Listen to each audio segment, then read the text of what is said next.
Moin. Menurut Asti, kenapa sih kita itu suka merasa cemas, merasa gelisah gitu? Padahal kita itu sudah diberikan kenyamanan, rumah yang luas, akses yang mudah untuk mendapatkan makanan gitu. Menurut Asti, kenapa?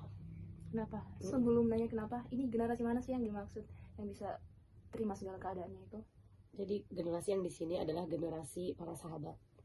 Karena para sahabat dulu itu menerima apapun yang kayak Allah kasih itu mereka menerima gitu. Padahal ya kita ketahui bahwasanya kehidupan mereka itu lebih sulit daripada iya. kita gitu. Contohnya apa menurut Asti? Contohnya mungkin kalau kita makan mungkin ya, kalau nggak ada makanan tuh kan kalau zaman dulu harus masak dulu ya. Kalau kita sekarang tinggal chat klik langsung datang. Mungkin dari segi rumah Di juga rumah ya, juga ya. dan tempat tidur mungkin ya.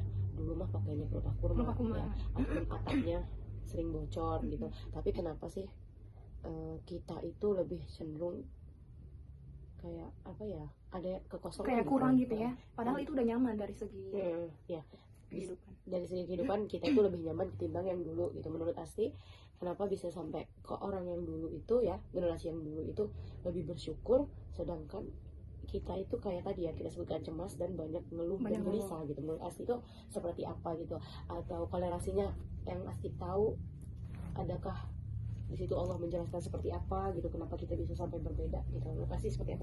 Kalau menurut saya mungkin karena kita orang beriman sekarang ya, anak zaman sekarang tuh kurang mengenal hakikat kehidupan kayaknya. Maksudnya kita hidup di sini buat apa sih? Apa sih yang kita cari? Ya mungkin makanya setiap hari kita hidup, makan, tidur, kerja, kita pasti capek kan ya? Capek. Karena kita nggak tahu yang kita mau capai itu apa, tujuan itu kita apa. Ya mungkin para sahabat zaman dahulu karena Masya Allah ya, beliau-beliau pada mengetahui tujuan mereka hidup.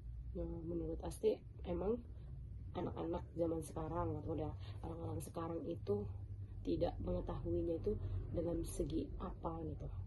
Bisa Asti jelaskan nggak? Yang Asti temui aja gitu. Kenapa sampai mereka tuh merasa lebih kayak kekosongan dalam hati dan cemas, merasa gelisah akan kedepannya gitu. Saya punya satu ayat yang mengatakan seperti itu. Ya, jadi di sini arti ayatnya di surah Ar-Ra'd ayat 28. Di sini Allah itu mengulang 2 kali kata-kata ini. Jadi Allah bilang untuk kita, untuk orang beriman, ingatlah Allah, maka hati kita itu akan menjadi tentram. Nah ya, jadi pas kita udah tahu dengan bayar Allah ini, insya Allah kita bakal bisa bersyukur, nggak gelisah, dan kita merasakan kenyamanan dari kehidupan kita. Oke, berarti kekosongan di sini itu karena kita itu nggak tahu ya tujuan kita hidup untuk apa, dan ketika kita sudah tahu kita terlalu mungkin membedakan dengan diri orang lain seperti itu. Kalau boleh tahu memang tujuan hidup kita untuk apa? Adakah Allah menjelaskan di dalam Al-Qur'annya gitu? Karena kebanyakan ya orang itu hanya mengaku dirinya Islam tapi nggak tahu tujuannya gitu ya, apa gitu.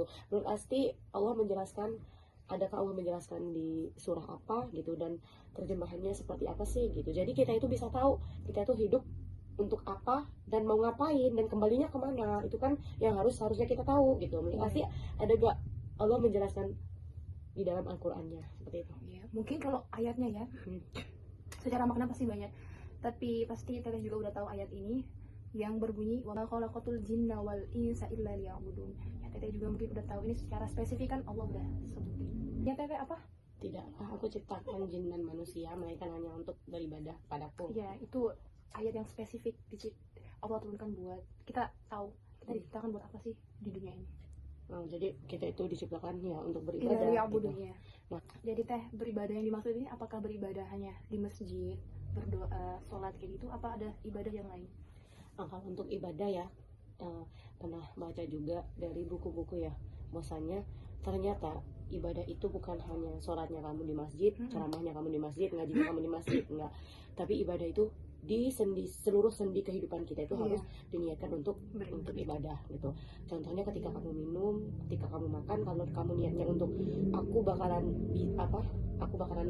semangat lagi kalau misalkan dalam kondisi kenyang perutnya, aku bisa semangat lagi untuk sholatnya, untuk ngajinya, untuk bekerjanya, dan aku niatkan untuk contoh nih, ketika ada seorang laki-laki menafkahkan keluarganya ya, istri dan anaknya, maka ketika ia niatkan untuk beribadah kepada Allah, kan itu sudah menjadi tanggung jawab dia sebagai qawam ya, sebagai pemimpin. Nah, ketika dia itu meniatkan untuk Allah beribadah gitu ya, karena tanggung jawab tadi, maka itu sudah dinilai suatu ibadah gitu. Makanya kenapa ya ibadah itu tidak hanya di masjid ya, seperti halnya di pelajaran-pelajaran anak-anak SD itu aku Iya. bahkan kemarin temuin ya, bahwasanya ibadahnya orang Islam itu di masjid. Di masjid, Nah, gitu itu ya. kan itu ya kata-kata yang menjebak, menurutku menjebak ya, tapi itu dipahami oleh orang awam iya benar, tapi kata-kata itu tidak Tidak menyeluruh gitu iya ya. ya, maksudnya itu tuh kurang tepat. Ada poin penting sih dari percakapan kita ya. Jadi mungkin yang kurang itu bukanlah kehidupan kita, tapi zikir kita.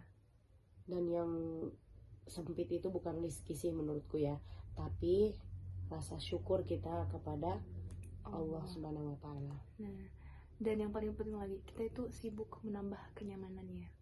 Jadi mungkin kita rasa, oh aku kurang ini, kita beli, oh aku kurang ini. Kita lupa dengan satu hal, tapi kita lupa menambah kedekatan sama Allah. Jadi yang poin pentingnya adalah kita terus mendekat kepada Allah ya, dengan banyak cara, yaitu belajar melalui guru, pastinya guru, dan bisa searching ya dimanapun, tapi tentunya dengan bimbingan dari guru tersebut karena takutnya salah. Seperti itu. Jadi mulai hari ini mari kita perbanyak berzikir daripada keluhan, perbanyak syukur daripada tuntutan, dan perbanyak tawakal daripada kekhawatiran. Sekian dari kita, Sekian dari semoga kita. bermanfaat. Bye bye. Assalamualaikum.